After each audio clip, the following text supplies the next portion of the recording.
My aunt pointed at the empty chair by the door before I could even step fully into the boardroom. Sit over there, Mara. This is a legal meeting, not a family reunion.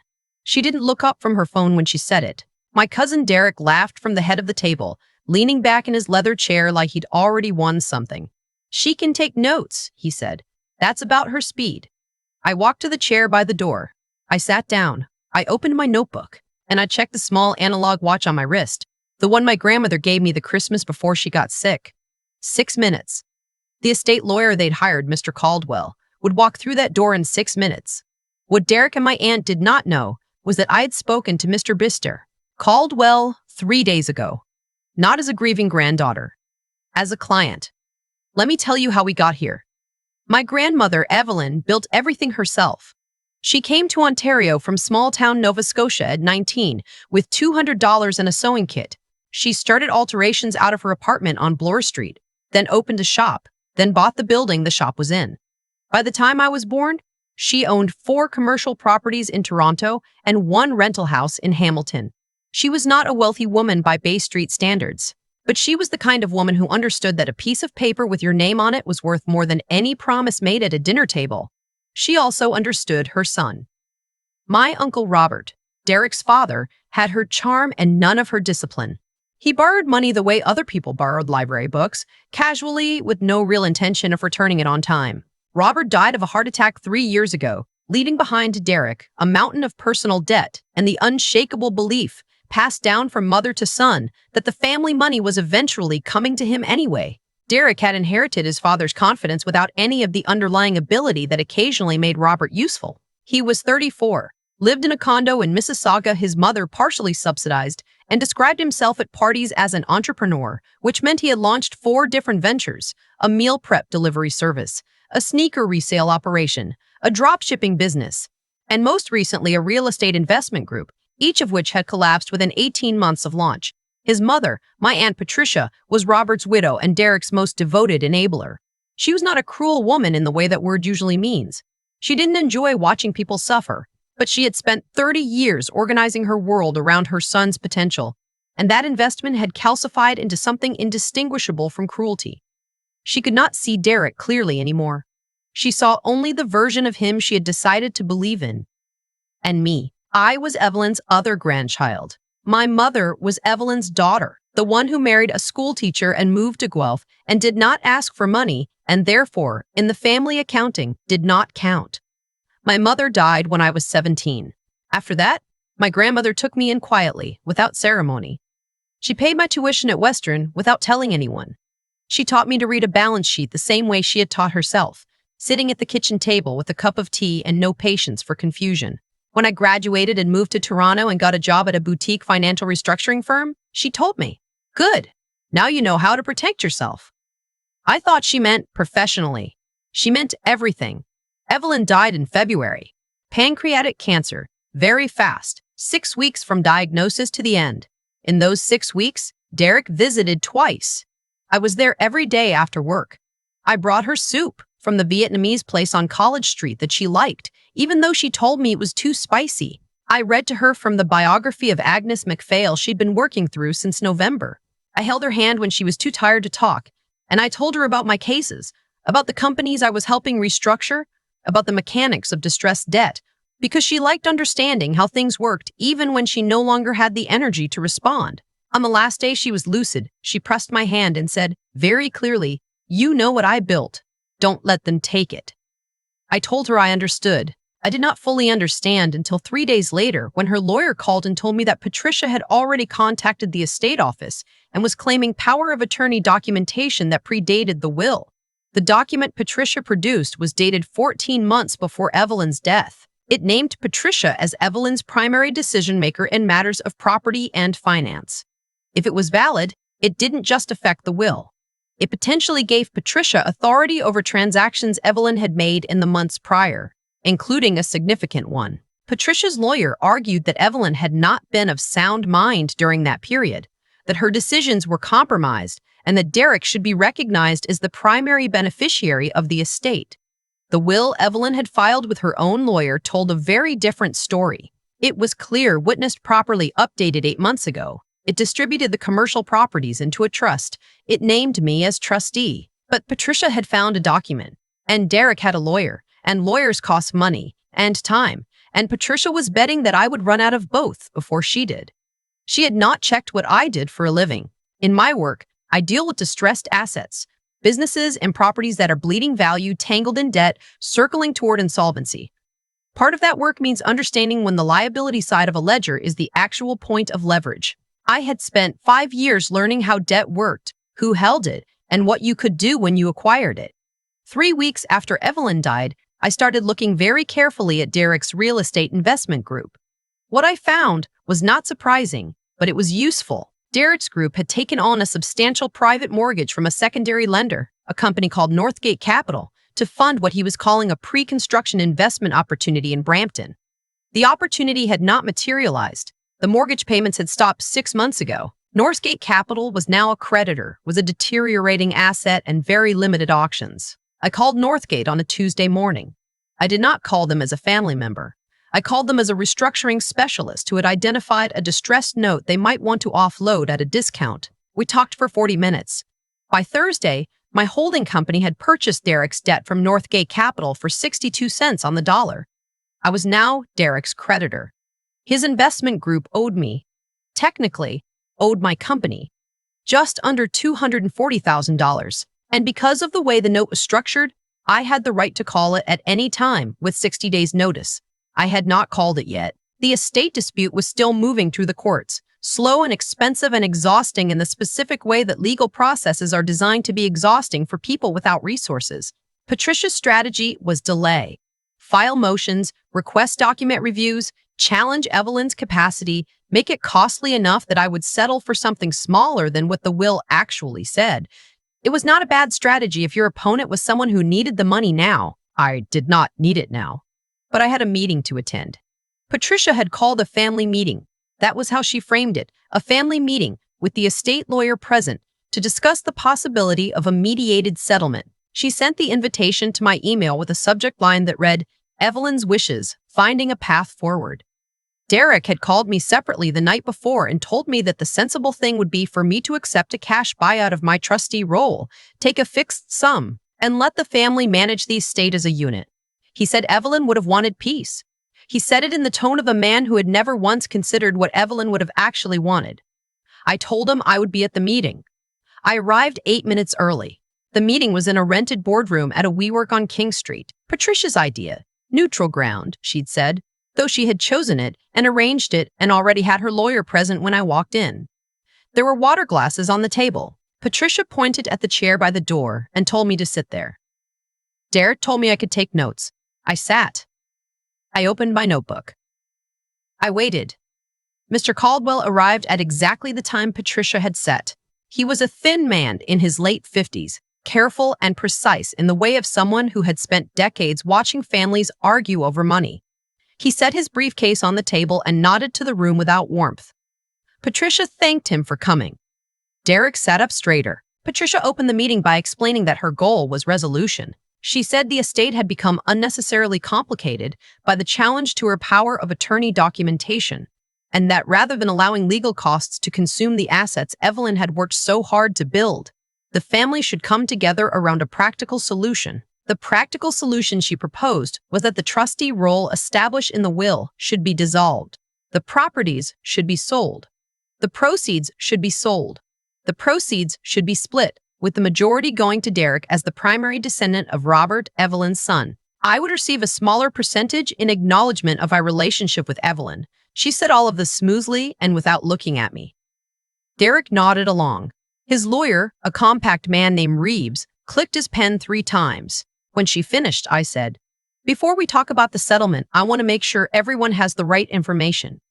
Patricia smiled the way people smile when they think they're being patient. "Of course, Mara." "Derek," I said, "your investment group holds a mortgage note with a company called Northgate Capital. Is that right?" Derek frowned. "That's a separate matter." "I know," I said. "I just want to make sure we're all working with accurate information." I opened my folder and placed a document on the table. Northgate Capital sold that note 3 weeks ago. Derek stared at the paper. He didn't pick it up. "To whom?" Reeves asked.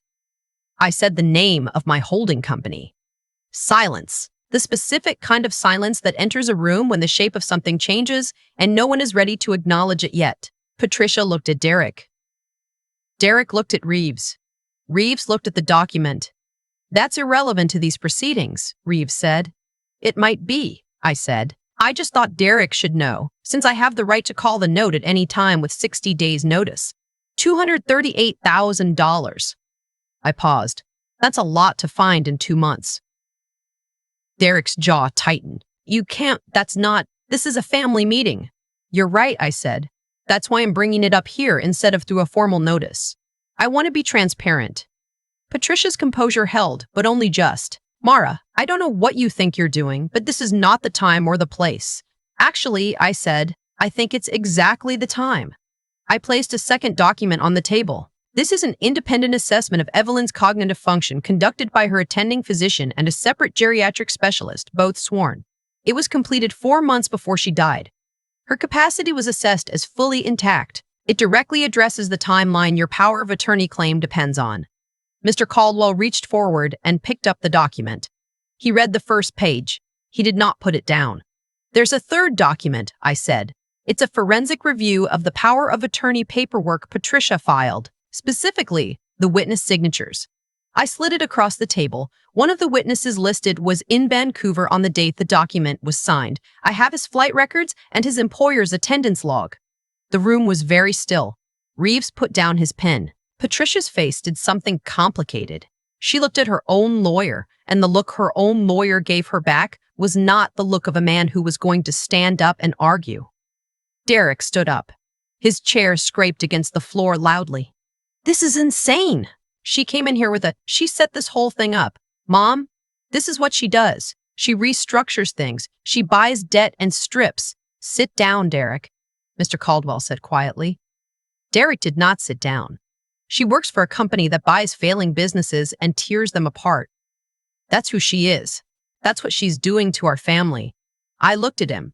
I kept my voice level because my grandmother had taught me that anger is expensive, and I had already spent a great deal getting here. I bought your debt from a lender who was going to call it regardless. That's not tearing apart a family. That's what happens when you stop making payments for 6 months. I paused. And I don't work for a company. I run one. Derek's mouth opened. Nothing came out. I've been running my own restructuring firm for 2 years, I said. Evelyn was one of my first investors. A silent one. She believed in me when I was still building the track record. The company is in my name. So is this holding entity. So is your note. I let that sit for a moment. Patricia said, very quietly, Evelyn knew about this. She suggested the structure, I said. She wanted to make sure what she built went somewhere it would be protected, not necessarily held. She didn't care about holding property for its own sake. She cared about the principles it represented, the work, the discipline, 40 years of not walking away. The silence after that was different, not tense, emptied out. Reeves leaned over and said something quietly to Patricia. She listened. She was very still. She was a woman who had organized 30 years around a belief, and she was now in the room where the belief was ending. Derek sat back down. He looked at the table. Without the performance of confidence, he looked younger and smaller, and I felt something I had not expected to feel in this room, which was not satisfaction exactly, but something close to grief. This was not a villain. This was a person who had been failed by the people who loved him, told too many times that he was exceptional, that the rules bent for people like him, that someone would always be there to absorb the consequences. I'm not calling the note, I said. Not today. Not if we resolve this properly. I placed one more document on the table. This is a restructured repayment agreement. Extended timeline, reduced interest, terms that are actually achievable based on your current income. I had a financial analyst put it together last week. I looked at Derek. It gives you a way out that doesn't end in insolvency, which is what you're heading toward if this goes to a creditor's claim. Reeves picked it up. He read it. He nodded once, very slightly. The nod of a lawyer recognizing that the terms were fair. And the estate? Patricia asked. Her voice had changed. The smoothness was gone. She sounded tired. The will stands, I said. The trustee arrangement stands. The properties stay in trust. I manage them the way Evelyn intended. Not for sale. not for dissolution. They generate income. That income supports the purposes she specified. I looked at my aunt directly. There is a provision in the trust for family hardship distributions, annual. It's not a fortune, but it's real. You'd need to apply for it with documentation. It's not automatic. I paused. Evelyn wrote that in herself. She wanted it structured. She didn't want it to be something you could lean on indefinitely, but she didn't want to cut anyone off either. Patricia closed her eyes for a moment. She thought about you, I said, because I thought it needed to be said. She wasn't trying to punish you. She was trying to make sure there was something left to pass on. Mr. Caldwell had been quiet for a long time. He looked up from the documents. I'll need to review these formally and confirm the forensic findings through the court process. But based on what's in front of me, I don't see a basis for proceeding with the capacity challenge. He looked at Reeves. I'd recommend advising your client accordingly. Reeves nodded. Derek did not speak for the rest of the meeting. He looked at the table. He looked at his hands. At one point, he looked at me. Not with anger, which I had prepared for, but with something harder to handle, which was the look of someone who has just understood something about themselves and is not sure what to do with the information. We signed the repayment agreement before anyone left the room. It took 40 minutes to go through it with Reeves making notes in the margins and Patricia asking 2 questions that were actually quite intelligent about the interest calculation. She was a sharp woman. She had just spent her sharpness protecting the wrong thing for too long. When it was done, I collected my documents and put them in my bag. I thanked Mr. Caldwell. I nodded to Reeves. I looked at Patricia for a moment. She said, she never told me she had invested in your firm. No, I said. She was private about it. She was proud of you. She said it not kindly or unkindly, just as a fact she had arrived at too late to do anything useful with. I know, I said. I walked out of the WeWork onto King Street. It was a gray afternoon, the kind of March afternoon in Toronto that can't decide if winter is done with it. I stood on the sidewalk for a moment. I thought about my grandmother at 19 on Bloor Street with her sewing kit. I thought about the way she said, "Don't let them take it," and how I had not understood that she was not only talking about property, she was talking about the thing underneath the property, the years of not being helped, of building anyway, of making something from the discipline of showing up when no one was watching. I had not won anything today. I had protected something. There is a difference, and my grandmother understood it, and I was still learning it. I put my bag over my shoulder and walked to the subway. I did not look back at the building. People often ask what it feels like to finally be seen after years of being treated like you weren't there. I don't think the feeling is what most people expect. It isn't triumph. It isn't fire. It's something quieter. The specific stillness of a person who stopped needing the room's approval a long time ago and simply came prepared. My grandmother Evelyn built everything she had through decades of showing up when no one was watching. She didn't have a network or a family with resources or anyone whispering strategy into her ear. She had discipline and the understanding that a well-structured piece of paper outlasts any promise made over dinner. She tried to give me that understanding when I was 17 and had just lost my mother, and the world had gone very uncertain around me. She didn't give it to me gently. She gave it to me practically, the way she gave everything. Sit down, here is how a balance sheet works. Here is what it means to own something versus occupy it. What happened in that boardroom on King Street was not the result of luck or anger or revenge. It was the result of preparation, meeting a moment that had been building for years. Derek did not lose because I was smarter or better. He lost because he had never once been asked to build something without a safety net. Every failure had been absorbed, every shortfall covered, every consequence redirected. The people who loved him had protected him from exactly the information he needed to become capable. And when the real reckoning arrived, when there was no one left to absorb the cost, he had no tools for it. That is not a villain's ending. That is a sad one. The choices we make about how to treat the people around us have a weight to them that doesn't disappear just because we stop paying attention. My aunt pointed at a chair by the door and told me I could take notes. She made that choice in a room where she did not know all the relevant facts. She had spent years making similar choices, small dismissals, redirected resources, assumptions about who was worth investing in, and each of those choices had consequences that accumulated quietly in the background, not as punishment, just as physics. Actions produce outcomes. The pattern of choices you make over decades becomes the architecture of the situation you eventually find yourself standing in. What I carry forward from this is not the satisfaction of having won something. It is the confirmation of something my grandmother understood and spent her life demonstrating. That integrity is not performance for an audience. It is a practice you maintain when no one is watching. Precisely because the moments when everything becomes visible arrive without warning. I spent 5 years building something real, in private, without announcing it to the people who had decided I wasn't worth watching.